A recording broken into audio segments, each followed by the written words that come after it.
Bienvenue dans un nouveau podcast d'Entreprendre et Voyager. Alors, vous êtes plusieurs à me l'avoir demandé, j'ai pris quelques notes et aujourd'hui je vais vous parler d'une journée type en télétravail. Alors pour ceux qui ne me connaissent pas, pour rappel, donc je suis rédactrice web freelance 100% à distance depuis 2 ans et demi et puis blogueuse. Alors, chacun a un petit peu sa routine, je pense, personnelle en termes de travail et c'est super important d'écouter son rythme, mais moi je vais vous parler de ce que je fais, un petit peu de ma journée, et cetera, selon ce que j'ai à faire. Alors en fait, je commence, souvent par me lever tôt, on va dire, selon les moments, ouais, entre 6 heures voire même avant, et puis, la grasse mat, c'est plutôt 7h30, 8 heures, ce qui fait que ça me permet de faire vraiment pas mal de choses, avant que tout le monde arrive au bureau, et cetera, avant que mes clients commencent à envoyer certains emails. Alors je commence toujours ma journée par à part s'il y a vraiment il y a des urgences, mais par le plus important, ce qui demande le plus de concentration, de calme.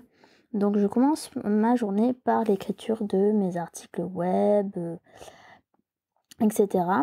Ensuite, une fois que j'ai un petit peu rédigé, on va dire entre 1h30, 2 heures, je me mets à la prospection parce qu'aussi la prospection en tant que freelance et indépendant, c'est super important. Donc je fais à peu près, ça dépend, mais on va dire au moins une demi-heure tous les jours. Et puis il faut compter aussi les réponses, les appels, des prospects, et cetera. Donc on va dire entre candidater et répondre, entre une demi-heure et 1 heure tous les jours.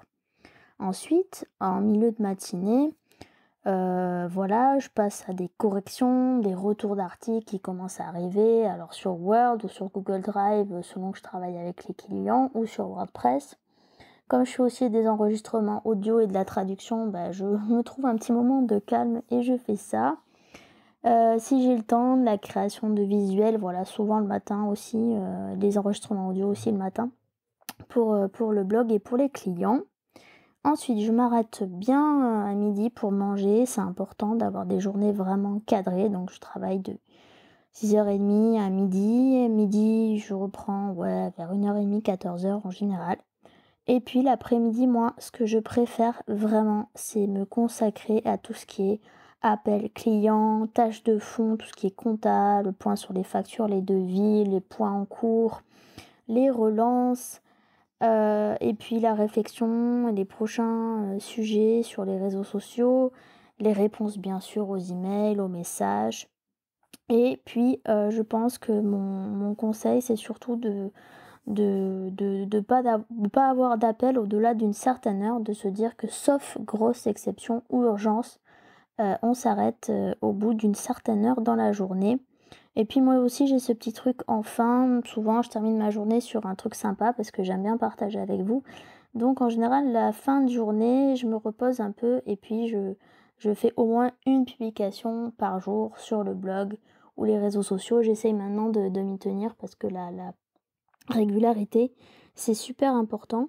Alors après, par rapport à une journée type, ce que je peux dire en général, c'est que ça reste une journée assez correcte. J'essaye d'être disponible un maximum, on va dire à partir de 8h30, 9 heures le matin pour les clients jusqu'à, 18h30, parfois 19 heures, mais on va dire en général 18h30, voilà, j'arrête ma journée.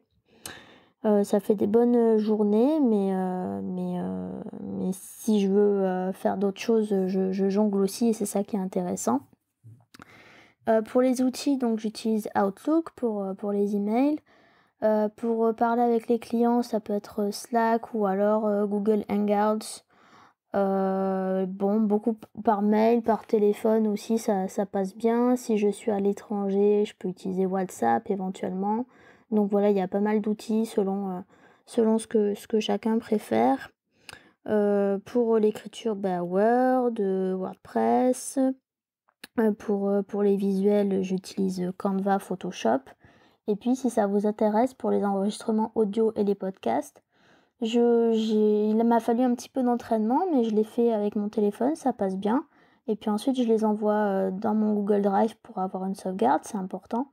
Et souvent, je transforme, le fichier, le type de fichier audio en un MP3 ou en MP4, selon l'utilité que j'ai besoin ensuite. Voilà, donc ce qui est sympa, c'est que ça fait des journées, on dirait pas comme ça, mais ça fait souvent des journées très différentes parce que des fois j'écris plus, des fois j'enregistre plus. Il y a aussi la recherche de photos qui prend du temps. Si j'ai plusieurs enregistrements audio, j'essaye de les faire en même temps, en anglais et en français. Donc voilà, et puis il y a tout, ce qu'on voit pas, la partie dessous, c'est-à-dire, les relances, toutes les factures, toutes les emails. Mais bon, ça fait aussi partie du job et moi je suis, très écrit. Voilà, donc je pense que c'est ce qui va clore ce podcast. Je te remercie de l'avoir écouté. N'hésite pas à me dire ce que tu en as pensé et si tu as besoin de d'autres conseils en particulier pour, t'aider à te lancer. Et moi, je te dis, n'hésite pas à t'abonner et moi je te dis à bientôt sur Entreprendre et voyager.